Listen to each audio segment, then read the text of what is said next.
করবেন না না আপনার কথা একটু বাতি জ্বালাই বাবা। পুরা সাইকে আমার এটা আপনি কি আপনার কি লাগে আপনার? আমি ওয়াইফ লাগি। আপনি তার ওয়াইফ? হ্যাঁ। আচ্ছা ওনাদের বাড়ি থেকে বের করে দিয়েছিলেন কে? ভাই করে দিছি মানে ভাই কি বলবো, না সত্য যেটা সেটাই কোন বই। অত্যাচার মানে অনেক অত্যাচার, মানে আমার শ্বশুর বাড়ি থাকতো আমার মানে আমাদের উপর অনেক অত্যাচার করছে, ওর একটু স্বভাব খারাপ, এটা তো জানেনই আপনারা। তাই ভাই হইয়া ভাই রাস্তায় বের করে দিব?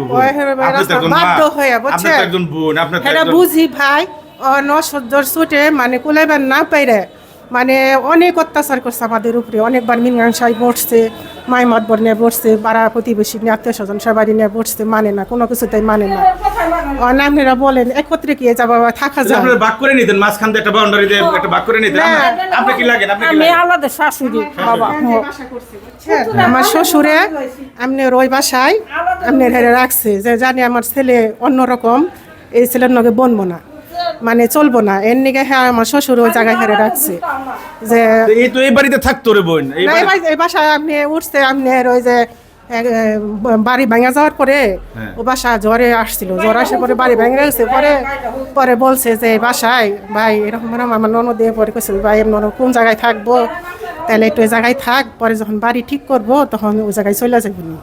তাহলে আমি করতে করতে 2-3 বছর হয়ে গেছে গা, বাসা ঠিক করে না, ওই বাসা ঠিক করস না, তুই যাস না, এভাবে কেমন আমার ভাই প্লান বড় হয়েছে, লেখাপড়া করতেছেন, বিয়া শাদী দিতে হবে, যত ফ্যামিলি থেকে মেয়ে বিয়ে দিব না। সেই কারণে ওই ইতিহাসের মধ্যে লম্বা যায় কথা হলো আপনারা তারা একটা বাড়ির থাকার ব্যবস্থা করে দিয়ে বা একটা অন্য জায়গায় একটা বাড়ি করে দিয়ে মানে না তারপর আপনি বের করতে পারতেন। মানে না তারা মানে এটা তো অমানবিক হয়েছে কিনা এটা বলেন।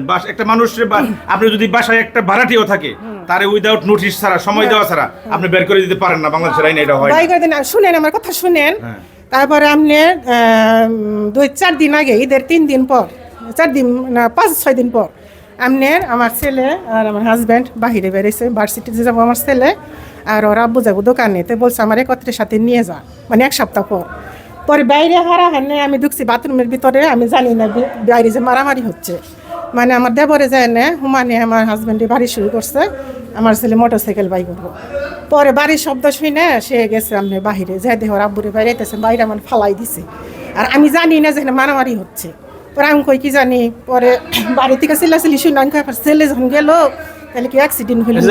এখন কথা হলো আপনার যে আমার দেবরের মারামারি এই স্থানীয় প্রশাসন গণ্যমান্য এলাকাবাসী যে তারা আবার তার জায়গায় উঠিয়ে দিল, আপনার এই ব্যাপারে আপনার প্রতিক্রিয়া কি?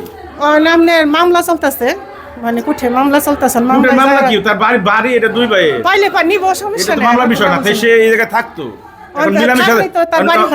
মিলামিশা থাকবেন না, আবার মারামারি করবেন না, একজনের বাড়ি কি আরেকজন থাকতে পারে, সে থাকবো না, আপনি অন্য জায়গায় বাড়ি করবেন না না, যে বলেন বসাই হয় অনেকবার বসছে, সে মানে না তো আপনার স্বামী বলতেছে হ্যাঁ মানে না, এলাকাবাসী তো এই আপনার দেবরের পক্ষ নিল, আপনার দেবরের পক্ষ নিল, কেউ ভালো কেউ চায় না, এটা আপনারা বানমির্জাপুর থেকে মাস্তানি না বের করছিলেন না, মাস্তানি না বের করছিলেন, এলাকাবাসী আপনার আমার হাজবেন্ড ভালো চলে, ভালোই করে এগুলো কারো চোখে হয় না, বুঝছেন, ভালো তো 2 বারে চলার কথা, 2 বার চলে না, সে বেকার, সে কাজ কাম করে না, 2 বারে 2 দোকান, এক দোকান 2 দোকান আপনারা দখল করে নিছেন। না দখল করে নিব কেন, আমার স্বামী অনেক বছর ধরে ব্যবসা করতেছে, ওই জায়গায় ব্যবসা করতেছে, শ্বশুরের দুটো দোকান, শ্বশুরের একটা দোকান তারা দিবেন না আপনি? শ্বশুরের না, শ্বশুরের বাজার কমিটির কাছে ইতিমধ্যে শুনতে পাচ্ছি বনে আপনি মরবেন, আমিও মরব, আপনি বাজার কমিটি সবাই তো বনে মরে যাবো তো মালিক ছিল না, বাজার কমিটি আপনি সবাই মাইমত বড় সবাই নেতা পাতা সবাই নিয়ে বসছিল, কয়েকবার বসা হয়েছে, কিন্তু কারোর কথা মানে একবার মানে নাই, সে বলে আচ্ছা ঠিক আছে, যেভাবে মানে টাকা পয়সা দেওয়ার কথা ছিল সে মাইনা নিছে, পরে আবার আপনি ডেট হওয়ার আগেই মানে দেওয়ার হওয়ার আগেই মানে ফয়সালা হওয়ার আগে আপনি আবার গন্ডগোল বাজিয়ে দেন, থানায় যাও, মানে সব কিছু। পরিশেষে আমি একটা কথাই বলতে চাই, আপনারা মিলামিশা থাকেন, মিলামিশা থাকার মধ্যে কোনো বিকল্প নাই।